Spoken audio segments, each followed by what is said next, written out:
Assalamualaikum warahmatullahi wabarakatuh. Apa kabar Anda, pemirsa Garuda TV? Senang sekali di hari ini saya Eli hadir kembali menyapa Anda tentunya untuk program Rembuk Surabaya, Surabayaku, Surabayamu, Surabaya kita semua. Mewujudkan hunian layak di kota Surabaya. Sebenarnya kalau bicara soal hunian layak ini tentunya bukan cuman sebatas kebutuhan warga, itu sudah pasti. Tapi juga berbicara bagaimana martabat sebuah kota, wajah sebuah kota, dan tentunya itu akan coba diwujudkan begitu ya. Cuman seperti apakah ketika kita berbicara soal mewujudkan hunian layak di kota Surabaya? Langkah kita sudah sejauh mana dan kita sudah mencapai di tahapan mana? Semuanya akan dijawab oleh narasumber kita di hari ini. Beliau dari Komisi A DPRD Kota Surabaya. Ada Bapak Cahyo Siswautomo. Assalamualaikum. Salam. Kabar baik, sehat untuk hari ini Bapak?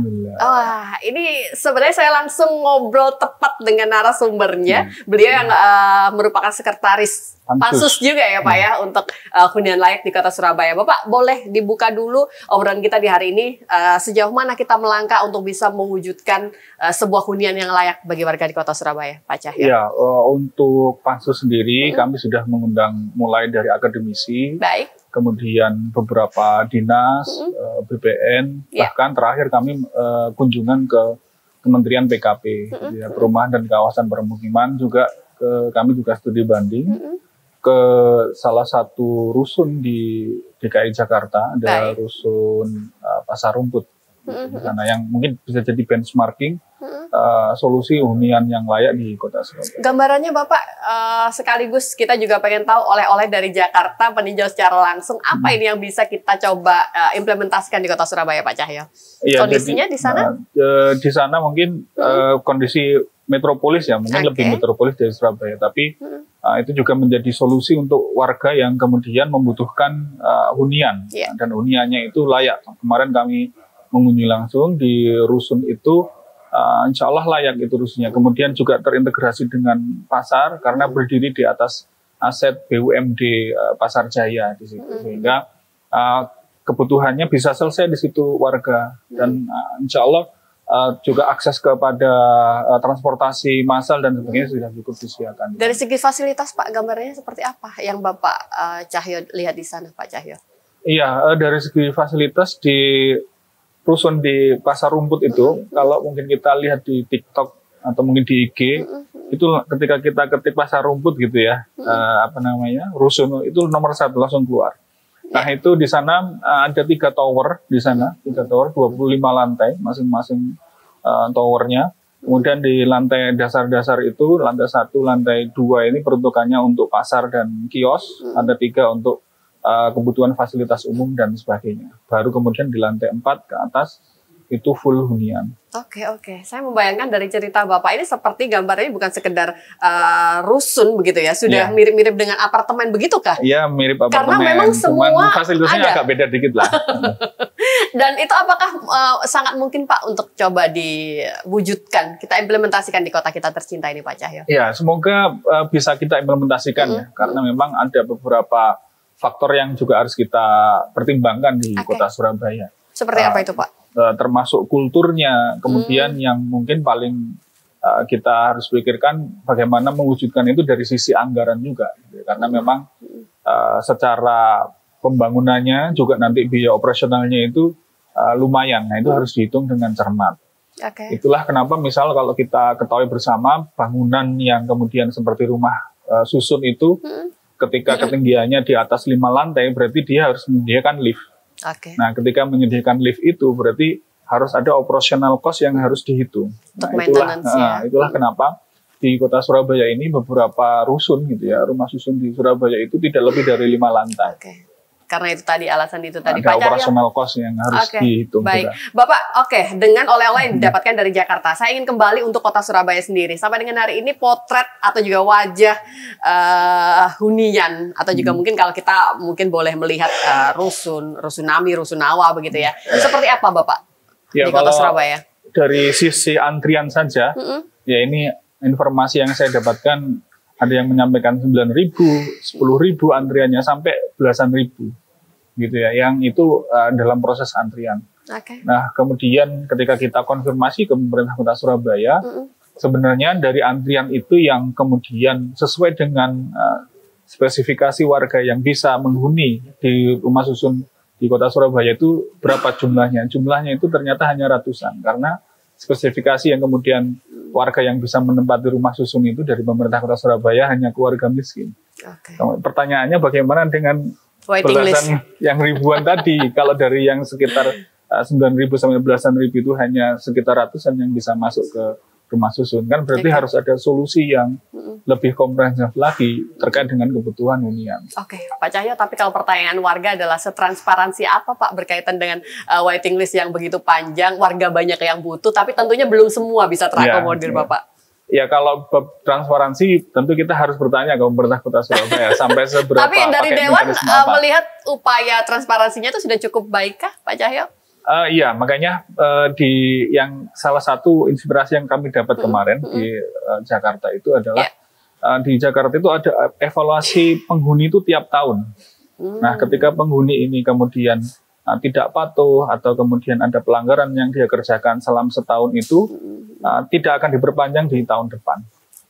Jadi ada evaluasi seperti itu dan juga transparan. Artinya ketika ada yang coba-coba melanggar itu kencang mereka. Nah, itu yang kemudian mungkin kita harus berkaca dari situ, apakah ini sudah dilakukan gitu ya, manajemen ini, pengelolaan ini di pemerintah kota Surabaya, khususnya menangani untuk rumah susun, rusunawa ya, rumah susun sewa gitu ya, apakah sudah dilakukan seperti itu atau belum. Nah, ini juga bagian dari koreksi yang menjadi konten dari Raperda yang akan kita bahas juga. Oke, boleh. Kali ini saya juga pengen geser dulu, Bapak boleh memberikan gambaran. Kalau bicara soal Raperda ini, perjalanannya sudah sampai di mana Pak Cahyo, upayanya? Ya, ini masih dalam kita meminta masukan banyak dari banyak sisi ya, dari banyak sisi. Kami juga merencanakan ke tempat atau kabupaten lain yang kemudian untuk rumah tapak, hunian yang layak untuk rumah tapak itu juga ada. Nah, ini kami sedang pelajari. Kita akan perlu ke sana atau tidak, atau cukup dengan cara yang lain untuk mempelajarinya. Tapi intinya kita masih membutuhkan banyak masukan terkait dengan Raperda itu.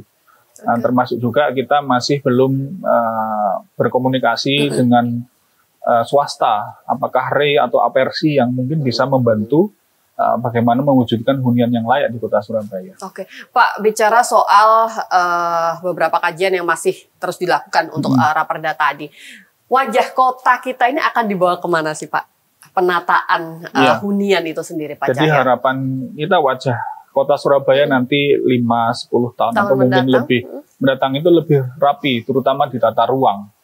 Ya, di tata ruangnya lebih rapi. Dan bagian dari tata ruang itu adalah kemudian bagaimana menata hunian itu dengan baik.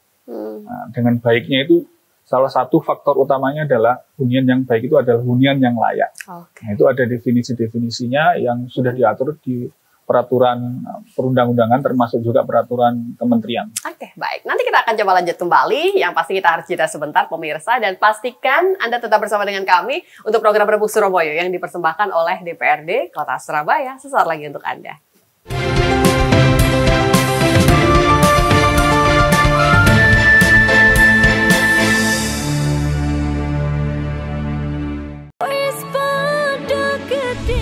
Update seputar lagu dan penyanyi hits dangdut Indonesia. Info menarik di balik album terbaik penyanyi hits dangdut. Bismillah cinta, panjatkan doa pada yang kuasa. Bayar hutang hari ini, janji bayar. Bahwa aku mencintaimu. Dangdut Gemoy, hanya di Garuda TV.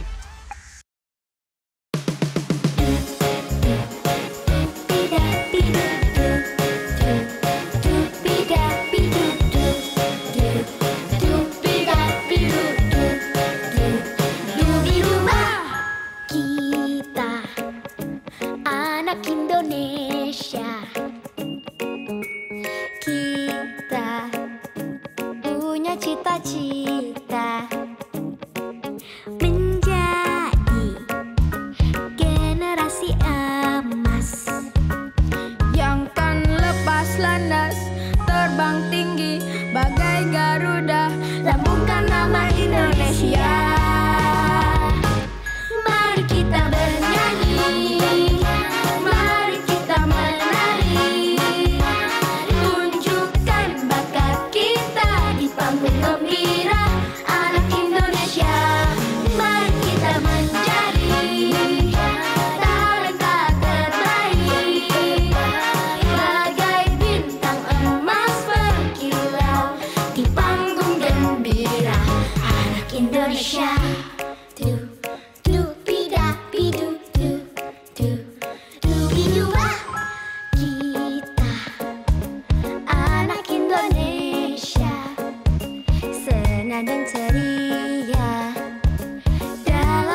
Indonesia. Mari kita menjadi Talenta terbaik, bagai bintang emas berkilau di panggung gembira anak Indonesia. Mari kita bernyanyi, mari kita menari, tunjukkan bakat kita di panggung gembira anak Indonesia. Mari kita menjadi talenta terbaik, bagai bintang emas berkilau di panggung gembira anak Indonesia. Di panggung gembira anak Indonesia. Di panggung gembira anak Indonesia.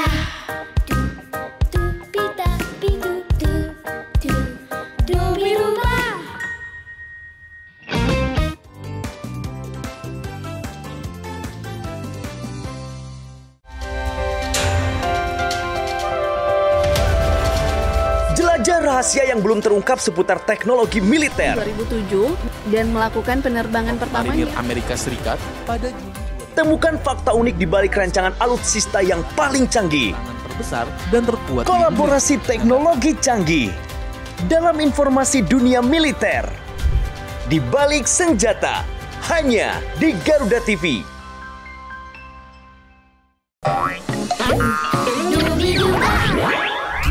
Nikmati akhir pekan ceriamu sambil belajar, bermain, dan bernyanyi dengan gembira.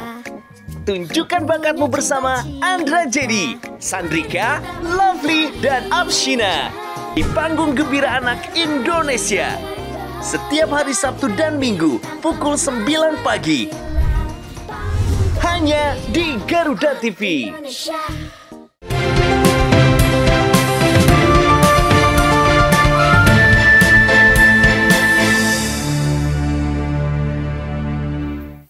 Jangan sampai kita coba salah mengartikan pemirsa. Jadi tema kita di hari ini adalah mewujudkan hunian layak di kota Surabaya. Tapi sampai dengan hari ini mungkin kita masih belum bisa mendefinisikan secara utuh begitu ya. Yang dikatakan layak itu dilihat dari segi mana saja. Nah mungkin narasumber kita di hari ini akan memberikan penjelasannya secara detail untuk Anda. Pak Cahyo monggo, layak yang dikatakan benar-benar layak itu yang seperti apa Bapak? Ya, jadi hunian layak ini sebenarnya isu yang sangat mendasar di perkotaan, terutama perkotaan besar ya. Maka kita juga harus bisa paham, juga harus tahu hunian yang layak itu seperti apa. Pakai kacamata apa gitu ya. Dan tentunya kacamata yang harus kita pakai adalah kacamata peraturan perundang-undangan yang berlaku. Nah, menurut Permen ya, Peraturan Menteri PUPR nomor 29 tahun 2018 dalam lampiran keduanya itu spesifikasi hunian yang layak sesuai dengan NPSK, norma standar prosedur dan kriteria itu sebenarnya cuma 3. Yang pertama adalah memenuhi persyaratan keselamatan bangunan. Jadi dipastikan hunian itu rumah atau apapun itu ya, termasuk rumah susun ataupun rumah tapak gitu ya, apapun bentuk hunian itu harus memenuhi persyaratan keselamatan bangunan. Itu yang pertama. Jadi harus dipastikan struktur pondasinya, kemudian struktur kolom, balok, serta struktur atap dan sebagainya, termasuk dinding dan lantai itu aman. Jadi harus memenuhi standar keselamatan bangunan. Yang kedua adalah bangunan ini menjamin kesehatan. Apakah itu di urusan pencahayaan, penghawaan, sanitasi, itu ya, termasuk di urusan psikologis yang kemudian menjelaskan bahwa yang syarat yang ketiga, kriteria yang ketiga hunian yang layak itu adalah memenuhi kecukupan luas. Kalau dalam lampiran PUPR nomor 29 Permen gitu ya, Peraturan Menteri PUPR nomor 29 tahun 2018 itu diatur sampai detail itu 9 meter persegi per orang. Jadi agar kemudian berhubungan dengan yang kriteria yang kedua tadi tentang kesehatan secara psikis juga, itu satu orang itu 9 meter persegi per orang. Ya. Jadi misalnya ada satu keluarga menghuni sebuah rumah, anggotanya 5 orang gitu ya, atau 4, berarti kali 9. Berarti kalau ada 4 anggota keluarga, berarti hunian yang disebut layak itu secara luas berarti 9 kali 4, 36 meter persegi. Ini kalau kemudian aturan yang nanti kita jadi acuan juga dalam menyusun raperda. Raperda tadi. Okay. Jadi itu juga harusan betapa banyak yang di Surabaya yang saya ketahui gitu ya, ada keluarganya berapa, luas rumahnya berapa. Gitu ya. Jadi ini luas bangunannya ya, bukan luas tanahnya. Bisa jadi mungkin luas tanahnya cuma 6 kali 6, tapi tingkat 2, tingkat 3 berarti kan kali 2 kali 3. Oke. Tapi kalau bicara soal beberapa persyaratan tadi, yang sudah ada nih Pak, yang sudah running beberapa rusun di kota Surabaya, itu sudah memenuhi standar itu Pak? Nah itu kalau bab itu harus dilihat lagi. Saya nggak bisa jawab kemudian berdasarkan asumsi, harus dicek satu persatu lagi. Mungkin perkiraan saya tetap ada yang sesuai gitu ya, tapi mungkin juga ada yang sudah overload, tidak sesuai lagi. Itu yang kemudian harus pemerintah Kota Surabaya itu mengatur. Makanya salah satu semangat raperda ini itu untuk mewujudkan itu. Betul. Jadi kalau bicara soal raperda ini, tentunya kita juga ingin tahu Bapak, apakah sebenarnya cukup mengakomodir dan menjawab kebutuhan-kebutuhan ke depannya Pak Cahyo untuk raperda ini nantinya. Seperti apa? Ya, jadi kita ingin raperda ini itu salah satunya adalah kemudian menyelesaikan kebutuhan papan gitu ya, kebutuhan rumah khususnya untuk keluarga rentan. Artinya dalam hal ini keluarga miskin. Jadi terutama yang kemudian dia di permukiman kumuh. Sebenarnya kita belum punya aturan lokal yang mengatur di urusan itu. Ya, apakah kemudian rumah tinggal layak huni yang hari ini itu pemerintah Kota Surabaya sudah menjalankan. Setahu saya semenjak tahun 2022 kemudian ada pengelolaan rumah susun itu tadi yang jenengan tanyakan terkait sekian itu gimana PR-nya, sekian antriannya, itu pengelolaan, itu PR pengelolaan rumah susun dan juga termasuk penanganan kawasan hunian kumuh.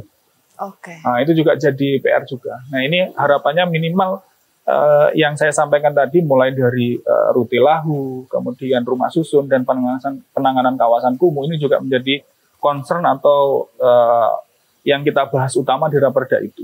Oke.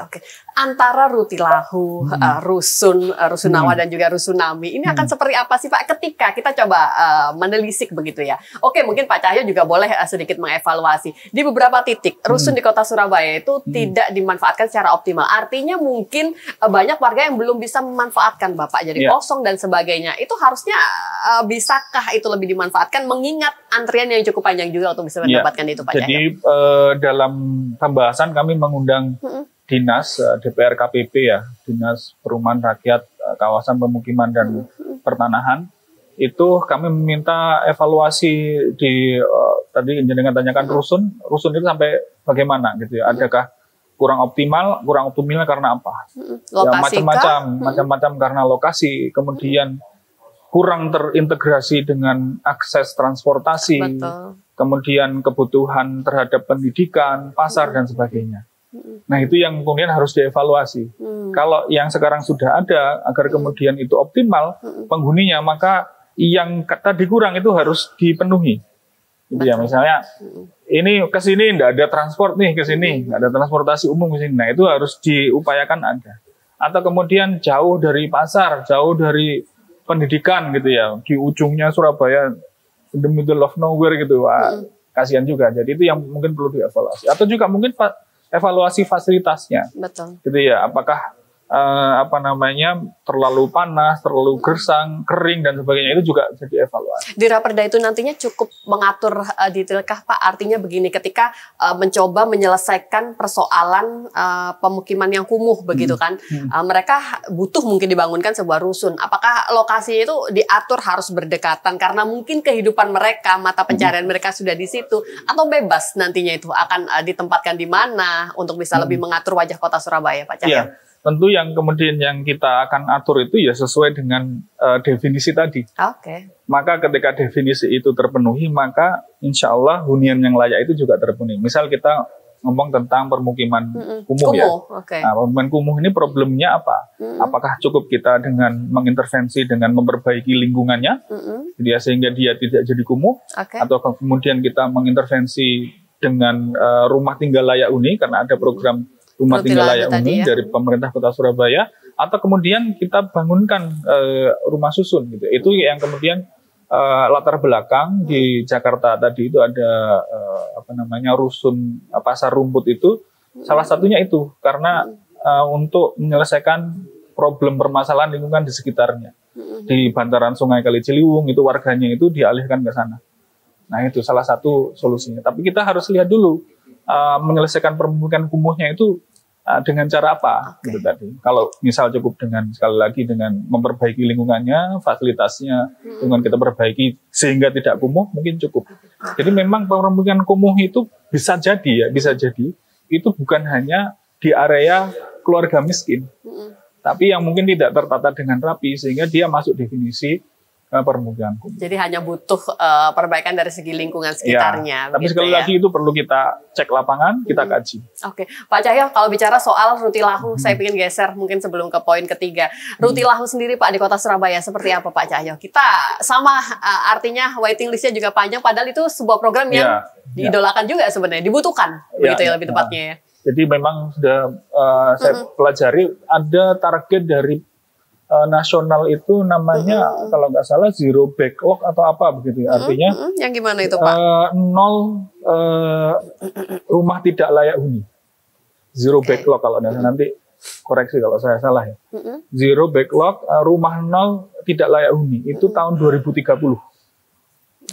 Artinya kan tidak mungkin 2030 ujuk-ujuk begitu kan. Jadi harus dikerjakan secara bertahap gitu ya. Siap. Nanti juga saya akan ulangi informasi. Jadi total Surabaya kalau tidak salah gitu ya. Sekali lagi mungkin nanti bisa dikoreksi oleh dinas terkait. Itu sudah melaksanakan sampai akhir 2024 itu ya. Sudah melaksanakan 5.880 intervensi rumah tinggal layak huni. Rutilahu tadi ya. Rutilahu tadi. Itu sudah sekian menuju target nasional yang zero backlog tadi. Oke, baik. Nanti kita akan coba lanjut kembali, Bapak. Kita harus jeda sebentar dan pastikan Anda tetap bersama dengan kami.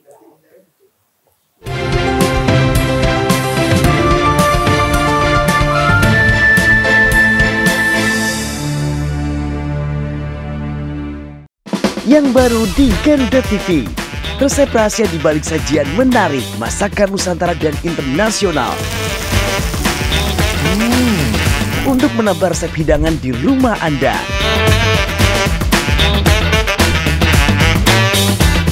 Baru bintang tamu ternama tersajikan lengkap di sini. Saksikan Galeri Rasa Senin sampai dengan Jumat pukul 4 sore hanya di Garuda TV. Menyajikan diskusi hangat yang tengah menjadi sorotan publik bersama tokoh berpengaruh di negeri ini. Mengungkap berbagai pandangan dari isu sosial, politik, dan ekonomi. Sebetulnya karena semua di dalam sistem, tempat di mana ide memiliki arti penting. Orang penting setiap Jumat hingga Minggu pukul 9 malam hanya di Garuda TV.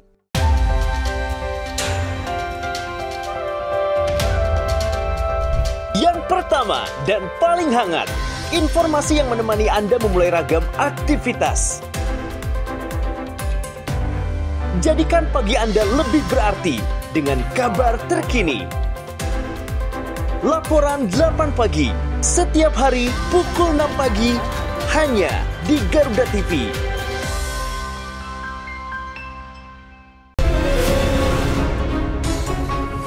Ketika bangsa kita menghadapi tantangan besar, hanya persatuan yang menjadi kunci utama. Tema skandal Agus difabel sekarang 15 orang, tapi penyelidikan kepolisian masih sampaikan. Ya, bersama ahli dan pakar terpercaya, membahas semua isu hangat. Ini bagaimana pengaruh Indonesia kita setiap hari pukul 7 malam hanya di Garuda TV.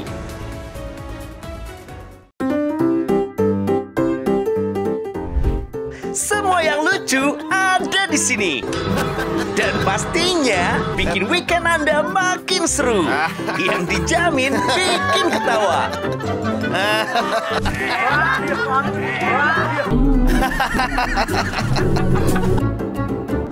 Saksikan Mau Ketawa Takut Dosa hanya di Garuda TV.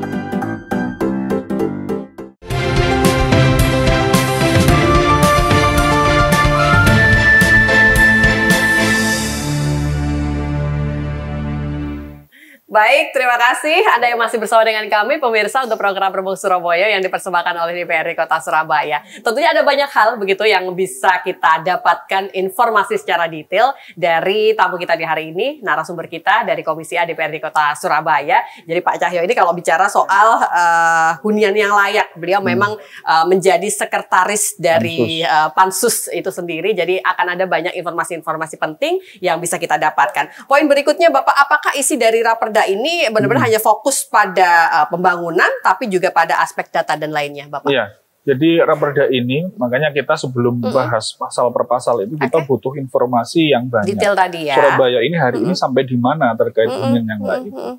Maka Raperda ini tidak sekedar bicara soal pembangunan hunian yang layak, tapi menyentuh aspek yang paling mendasar, yaitu data yang valid, gitu ya. Kemudian pembiayaan yang terukur, dan kemudian partisipasi seluruh elemen Kota Surabaya dalam mewujudkan hunian yang layak. Baik. Tidak bisa kemudian pemerintah itu berjalan sendiri, wali kota berjalan sendiri untuk mewujudkan hunian yang layak. Butuh support gitu ya, terutama dari warga Kota Surabaya untuk mewujudkan hunian yang layak. Jadi tadi data yang valid, pembiayaan yang terukur, dan partisipasi seluruh elemen Kota Surabaya. Oke Pak, bicara soal bentuk partisipasi masyarakat, sebenarnya bisa seproaktif apa masyarakat coba berkecimpung dalam program hunian layak? Artinya apakah mereka boleh ketika merasa butuh nih paling tidak intervensi dari pemerintah, saya harus ngapain atau bagaimana? Warga ini ya? Warga ya.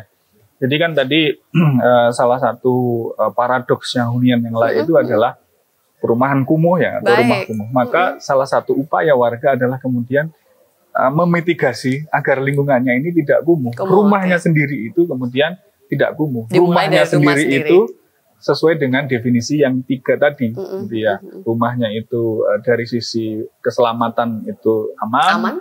Kemudian dari sisi kesehatan itu sehat. Ya, kemarin saya ikut kegiatan warga itu lupa saya. Itu terkait dengan PHBS. Jadi sanitasinya juga harus ada, kemudian penyimpanan air juga harus ada, penghawaan juga ada, ventilasi juga ada, dan seterusnya. Itu dari sisi kesehatan. Dan yang ketiga tadi dari sisi luas juga harus diperhatikan. Satu orang tadi ya? Satu orang per 9 meter persegi. Nah ini kan sesuatu yang mungkin kita bisa sesuaikan di situ. Makanya kita perlu data yang valid tadi itu, kemudian juga pembiayaan yang terukur, sampai di mana kemudian warga itu bisa mandiri ataupun bisa intervensi. Boleh ya warga mengajukan diri Pak untuk program Rutilahu itu sebenarnya? Dipersilahkan. Prosedurnya seperti apa sih Pak? Kalau bicara agak teknis sedikit. Bisa menghubungi lurah kecamatan setempat atau dinas terkait. Jadi dipersilahkan, atau kalau kesulitan menghubungi, kami sebagai wakilnya rakyat, wakilnya warga bisa membantu juga. Ketika kami reses ataupun di luar reses itu bisa disampaikan. Kemarin pada saat reses ada Pak yang membahas soal hunian layak ini? Dari sekian titik itu tidak banyak sebenarnya yang kemudian mengajukan untuk Rutilahu, hanya 1-2 warga saja. Tapi kemudian kita juga paham pemerintah dengan anggaran yang terbatas itu, tentu mereka, pemerintah Kota Surabaya itu punya prioritas. Makanya selalu mendahulukan kalau yang membutuhkan intervensi Rutilahu ini termasuk keluarga miskin, itu pasti didahulukan. Baru kemudian pramiskin, baru kemudian yang tidak keduanya. Atau kalau kemudian ada bencana, termasuk kebakaran, kemudian kapan hari itu angin itu. Nah itu langsung kalau yang itu. Jadi cepat. Jadi balik lagi data ya Pak ya, data masyarakat miskin di Kota Surabaya, mana yang butuh didahulukan begitu kan, intervensi dari pemerintah yang berkaitan dengan rumah yang layak tadi. Bapak kembali pada Raperda tadi, hadirnya sebuah Raperda itu tentunya juga memiliki sebuah tantangan begitu kan, perjalanan menuju penyusunannya pasti ada beberapa tantangan. Nah dari Raperda ini tantangan apa Pak Cahyo yang memang tengah dan akan dihadapi? Ketika kami bahas Raperda ini, ada beberapa tantangan yang kami temui ya. Yang pertama adalah pendefinisian terkait hunian yang layak ini yang belum sinkron. Jadi ya misalnya antara dinas kesehatan, dinas sosial, DPR KPP ini belum sinkron. Tapi ketika kami bahas bersama, nah itu bisa sinkron, saling melengkapi. Nah seperti misalnya dinas kesehatan itu sangat detail di urusan hunian yang layak, definisi yang kedua tadi itu. Sanitasi. Yang kedua tadi ya, yang hunian itu harus sehat, ada sanitasinya, ada pencahayaan, itu mereka lebih Detail detail banget, banget gitu ya. Kemudian kalau dinas sosial lebih ke prioritas misalnya terkait dengan program Tulahu ataupun antrian rumah susun. Itu dinas sosial yang kemudian keluarga miskin dahulukan, prioritaskan karena memang mereka yang paling rentan di urusan hunian. Nah, itu tantangan pertama. Insya Allah kita solusikan dengan mendefinisikan hunian yang layak ini dengan mengakomodasi dari berbagai instansi tadi, ya dinas-dinas tadi, peraturan dan sesuai dengan peraturan perundangan yang berlaku. Bapak, saya ingin lebih menjabarkan soal lahan. Ini kalau bicara soal lahan, sepertinya memang pembangunan itu hanya akan dilakukan di daerah-daerah yang masih kosong. Artinya berarti kita akan minggir ya Pak untuk pembangunan rusun atau juga mungkin alokasi untuk rumah yang belum layak tadi, Pak Cahyo. Bisa jadi seperti itu, bisa jadi tidak. Tidak jadi, ya, artinya? Ini saya kembali lagi ke yang tadi ya, rumah susun Jakarta. Dia itu agak di tengah lokasinya. Di tengah kota? Jakarta Selatan. Okay. Tahu sendirilah. Anak Jakarta Jaksel Selatan, gitu ya? Anak Jaksel. Okay. Itu memanfaatkan aset dari BUMD yang namanya Perumda Pasar Jaya yang tidak terpakai. Yang belum optimal. Alih fungsi. Alih fungsi. Kami juga mengetahui bahwa misalnya kalau kita mau nyontoh plek begitu ya. Kita punya potensi itu. Kita punya potensi itu. Betapa banyak gitu ya, yang saya tahu gitu ya. Banyak itu kan macam-macam. Bisa 1, 2, 3 gitu. Boleh. Ada gitu ya, aset dari PD Pasar Surya, gitu ya, PD Pasar Surya itu yang kurang optimal, bahkan tidak terpakai. Kenapa tidak alih fungsi Kenapa begitu tidak ya? alih fungsi begitu? Jadi di bawahnya pasar, di atasnya hunian. Tapi tentu kita harus betul-betul cermat dari sisi pengukuran, kemudian ngitung biaya dan sebagainya, lokasi dan sebagainya, itu cocok nggak dengan seperti itu? Oke, Pak, dari gambaran Bapak, kadang yang menjadi problem kita selama ini kalau untuk rusun kan banyak yang mengatakan kita ini memang sangat minim. Artinya apa? Administrasi ya, bukan uang sewa ya, bahasanya apa Pak? Administrasi yang dikenakan untuk mereka yang ada itu kan sangat minim. Mungkin itu menjadi salah satu penyebab sampai akhirnya mungkin belum optimal begitu kan fasilitas yang didapatkan. Mungkinkah nantinya akan ada pemerintah kota itu memberikan tarif yang lebih tinggi agar ya itu tadi kita bisa menyesuaikan seperti yang Bapak lihat di Jakarta, Pak Cahyo? Ya, itu juga jadi kajian kami nanti. Nah, nanti kita akan ukur, mungkin kita konsultasi dengan akademisi juga bagaimana situasi sosial ekonomi warga Surabaya. Kemudian nanti kita ukur-ukur, kita timbang juga di situ. Karena mungkin kita tidak bisa, terutama di urusan itu kita sekedar menggeser gitu ya. Karena langsung diadaptasi begitu ya. Pendapatan per kapita warga beda, Surabaya dan Jakarta kan berbeda, UMR juga berbeda. Itu yang kemudian juga harus diukur. Kalau kita mau benchmarking ke sana, maka kita juga harus ukur yang hal-hal yang lain seperti itu, termasuk UMR. Selisihnya berapa UMR sana sama sini? Berarti mungkin selisih itu pula bisa digeser terkait dengan biaya rusun per bulan. Dengan kondisi nyata yang ada, yang paling dibutuhkan warga soal hunian itu yang seperti apa Pak Cahyo, yang sangat mungkin untuk bisa diwujudkan di kota kita tercinta Bapak? Sebenarnya kalau kita lihat lokasi untuk rumah tapak masih ada beberapa lokasi kemungkinan itu bisa, ya? masih bisa, kayak di daerah Surabaya Barat itu masih sangat luas menurut saya gitu ya. Kalau memang itu bisa rumah tapak. Tapi kalau kemudian melihat kita ini termasuk kota metropolitan, memang yang harus kita upayakan adalah kemudian rumah yang bertingkat, rumah susun dan sebagainya. Oke, keberpihakan anggaran sudah cukup besar kita Pak? Keberpihakan anggaran hari ini saya rasa kurang keberpihakan anggaran itu. Pun kemarin kita belajar dari DKI itu juga ternyata ada intervensi dari pemerintah pusat membantu. Oke. Gitu, sehingga warga di sana itu karena dibantu APBN gitu ya, sekitar hampir 1 T untuk membangun 3 tower itu bisa terwujud yang seperti bisa terwujud itu. Dan ternyata juga tidak harus warga DKI di sana. Jadi memang ada aturan, sepemahaman saya, ketika pakai APBD Kota Surabaya maka dikhususkan bahkan gitu ya itu untuk warga Kota Surabaya. Tapi kalau kemudian anggarannya di luar APBD Kota Surabaya, misalnya komunikasi dengan provinsi gitu ya, atau mungkin sampai ke tingkat pusat, itu bisa lebih luas lagi. Oke, baik. Nanti kita akan lanjut kembali, Bapak. Kita harus jeda sebentar dan pastikan Anda tetap bersama dengan kami, pemirsa.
berbagai peristiwa penting terjadi sepanjang hari. Berita faktual dan mendalam yang menjadi sorotan. Kami rangkum untuk menutup aktivitas Anda. Pokok dan penting itu sebagian. Saksikan laporan 8 malam setiap hari pukul 10 malam. Hanya di Garuda TV.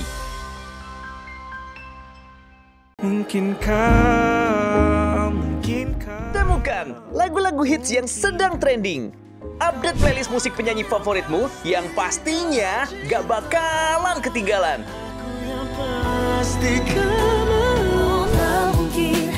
Tak mungkin bila harus menunggu tanpa akhir. Inilah musik trending Senin sampai dengan Jumat. Buktikanlah, buktikan, coba bukti. Hanya di Garuda TV.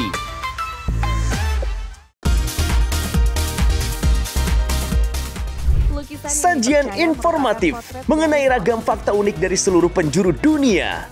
Mengulas berbagai fenomena menarik dan langka yang kaya akan wawasan. Pengetahuan dan humaniora, Oxford University awalnya justru dibuat karena desainnya yang transparan, para pengunjung yang menginap di sana. Info Miss Wow hanya di Garuda TV.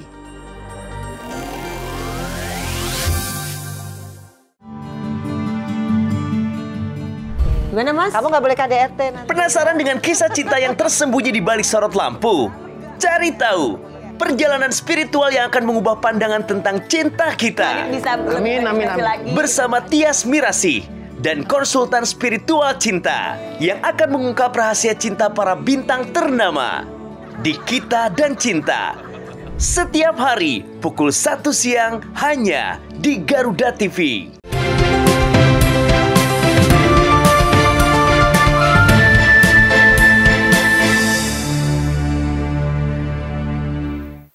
Salah satu cara bagaimana kita bisa lebih cepat begitu kan mewujudkan apa yang menjadi sebuah rencana atau juga planning dalam sebuah kota tadi, tentunya lebih meminimalkan apa yang menjadi tantangan. Artinya coba diselesaikan satu persatu begitu kan. Kalau tadi mungkin baru saja ada satu atau salah satu tantangan yang coba atau akan dihadapi untuk memberikan sebuah hunian yang layak. Ternyata masih ada beberapa poin yang lain ya Pak ya. Yang memang harus coba kita perhatikan bersama. Poin apa saja itu Pak Cahyo?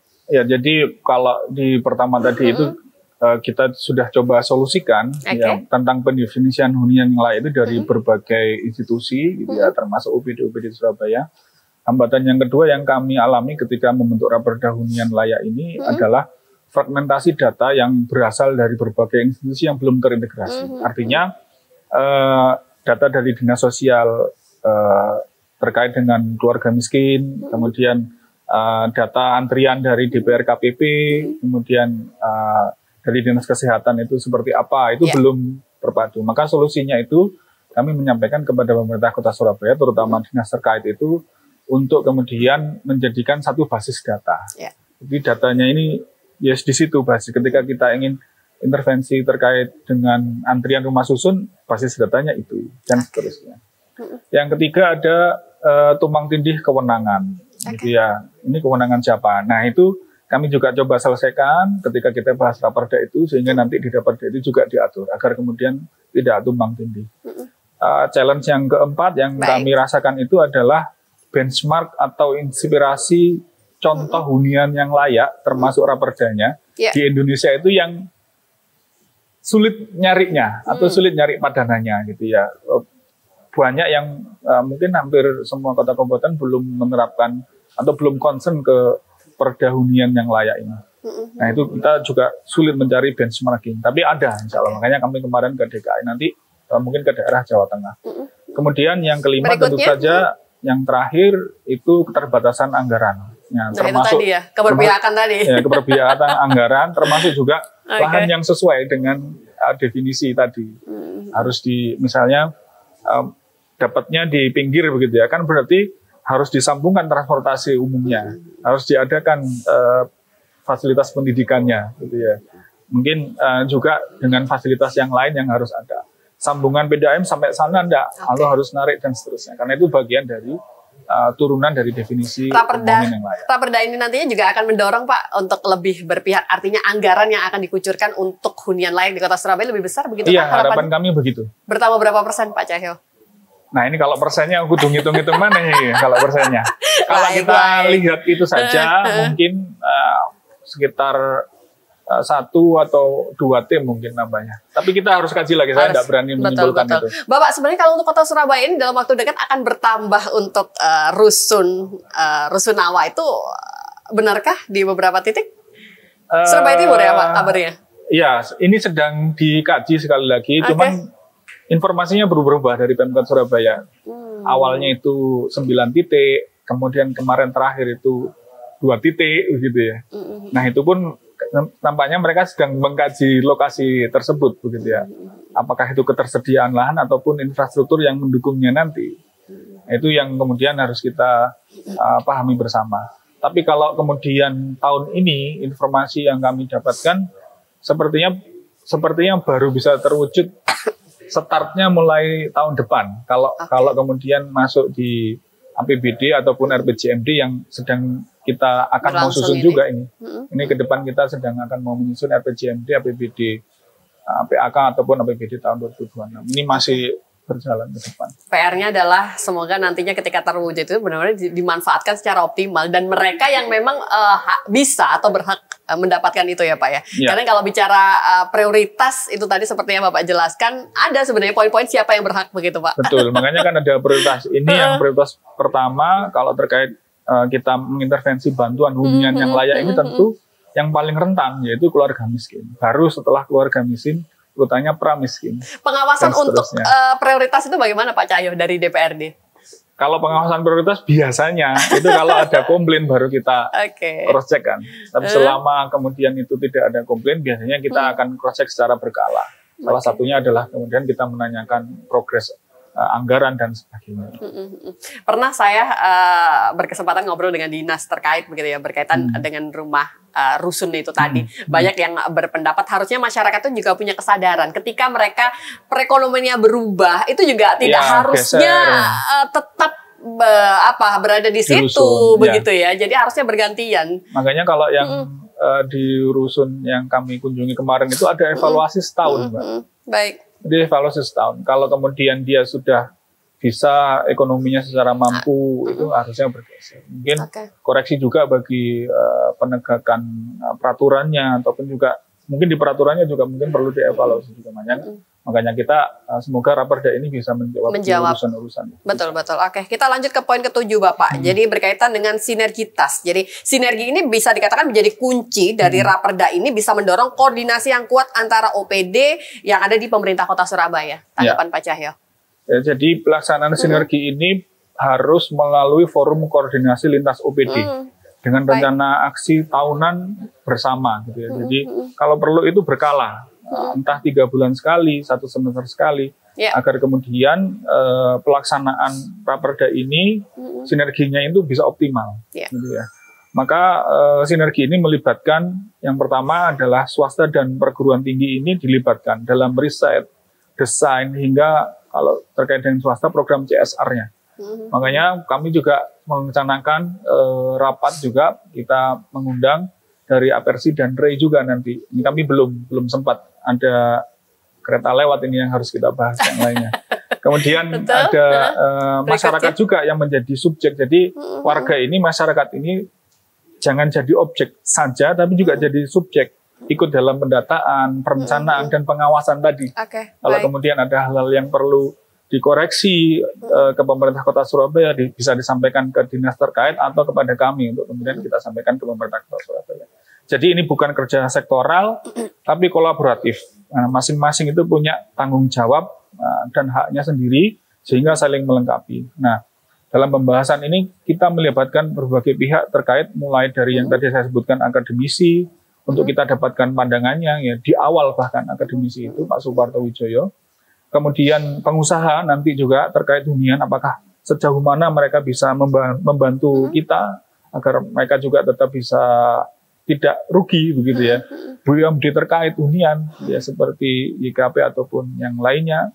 Dan tentu saja pemerintahan yang lain mulai dari Kementerian PKP ini kami kemarin selain juga berkunjung ke kementerian, kita juga berharap juga ada anggaran kalau tidak di tahun 2025 ini, tahun depan berikutnya. 2026 ini bisa anggaran terkait dengan hunian termasuk juga rusun itu ada ke Surabaya gitu ya. Itu kemudian OPD terkait seperti bagian hukum dan kerjasama yang terkait dengan Raperda, kemudian di KPP, nanti eksekutornya, Dinas Kesehatan, Dinas Sosial, termasuk juga BPN 1 dan 2.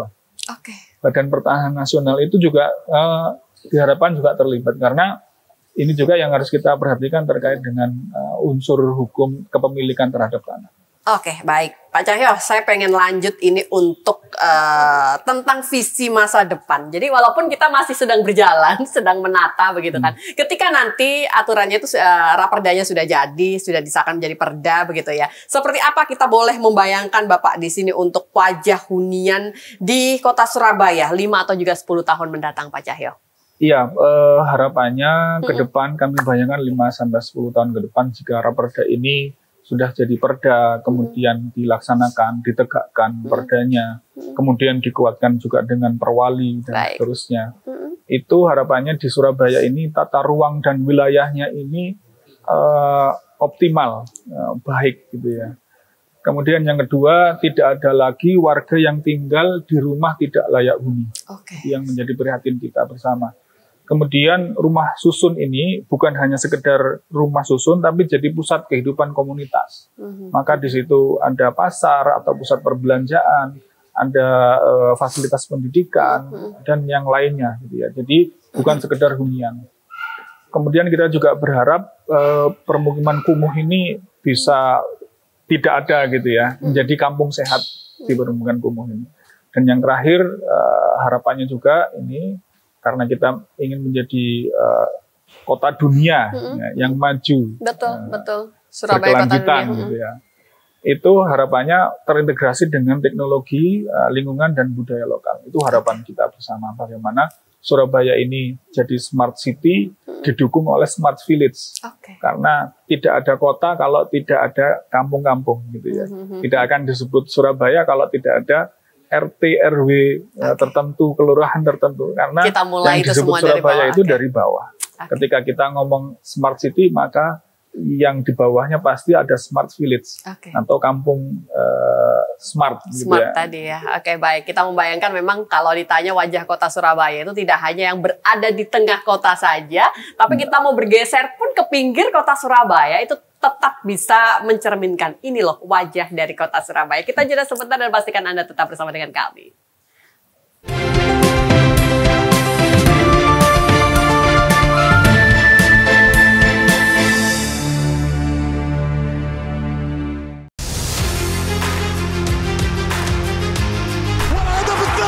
Update terbaru dari dunia olahraga. Dapatkan semua berita olahraga terkini dari nasional dan internasional. Bahkan beberapa di antaranya setelah mendapat waktu istirahat dan jauh dari analisis tajam dan rekap momen epik. Saksikan Sport 8 setiap hari hanya di Garuda TV.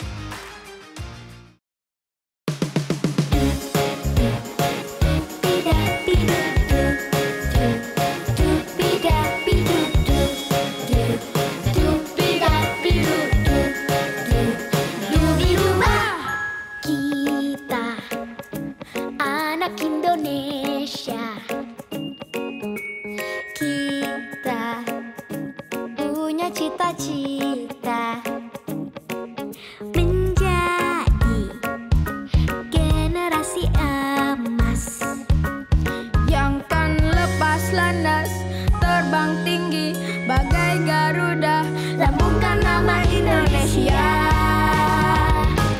Mari kita bernyanyi, mari kita menari, tunjukkan bakat kita di panggung gembira anak Indonesia. Mari kita menjadi talenta terbaik, bagai bintang emas berkilau di panggung gembira anak Indonesia. Kita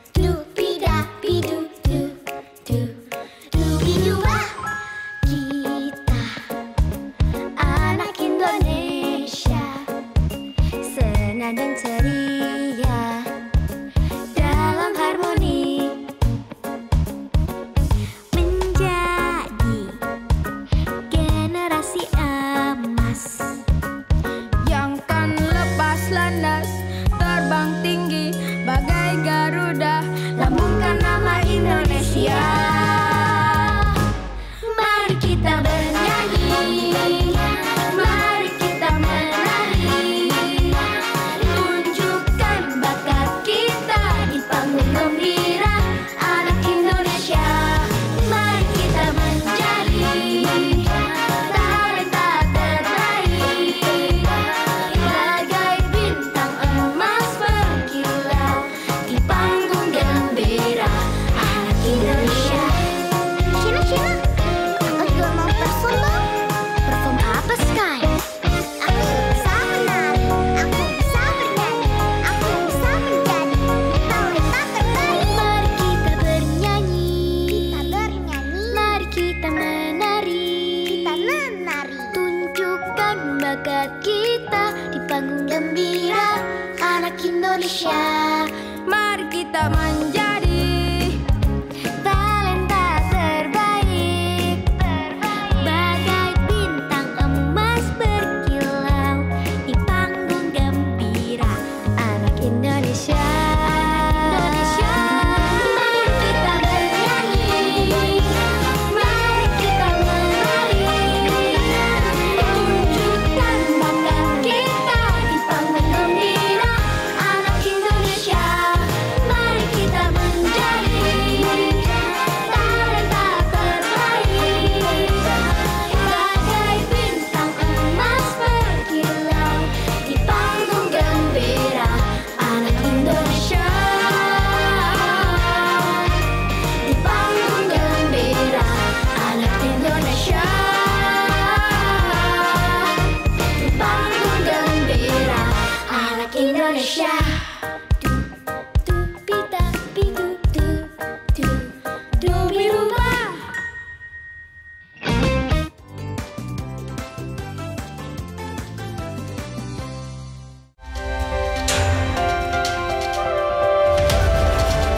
Jelajah rahasia yang belum terungkap seputar teknologi militer. 2007 dan melakukan penerbangan pertamanya. Marinir Amerika Serikat pada Juni Temukan fakta unik di balik rancangan alutsista yang paling canggih.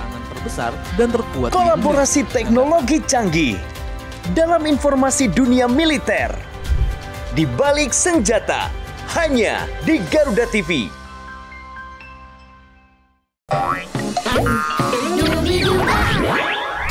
Nikmati akhir pekan ceriamu sambil belajar, bermain, dan bernyanyi dengan gembira. Tunjukkan bakatmu bersama Andra Jadi, Sandrika, Lovely, dan Abshina di panggung Gembira Anak Indonesia. Setiap hari Sabtu dan Minggu pukul 9 pagi. Hanya di Garuda TV.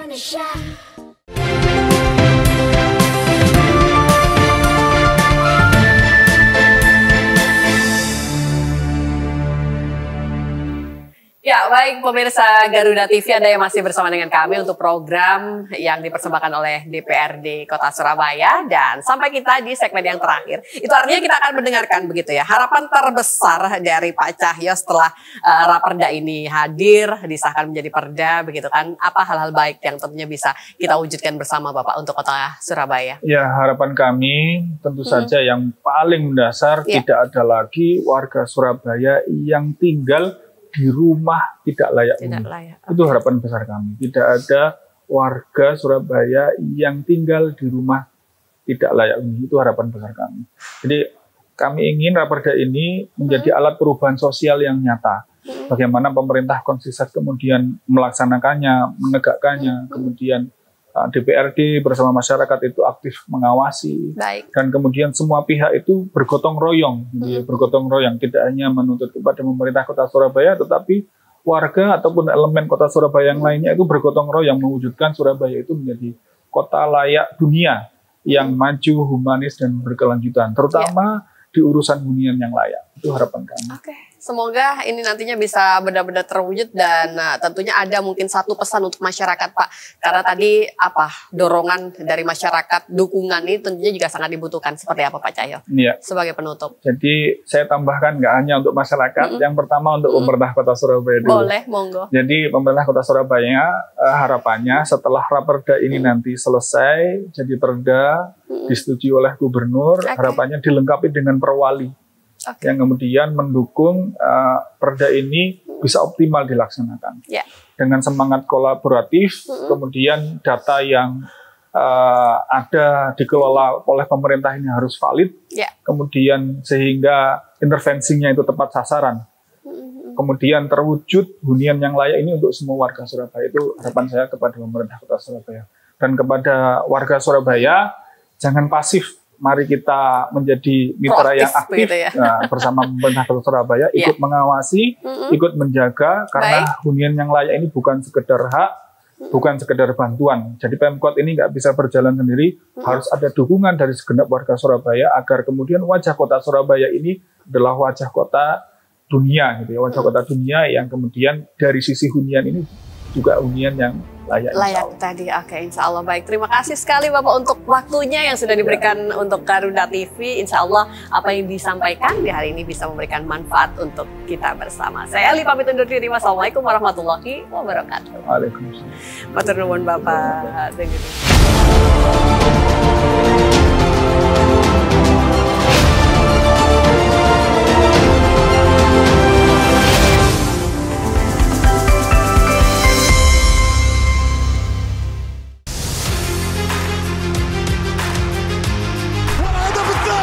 Update terbaru dari dunia olahraga. Dapatkan semua berita olahraga terkini dari nasional dan internasional. Bahkan beberapa di antaranya setelah mendapat waktu istirahat dan jauh dari analisis tajam dan rekap momen epik. Saksikan Sport 8 setiap hari hanya di Garuda TV.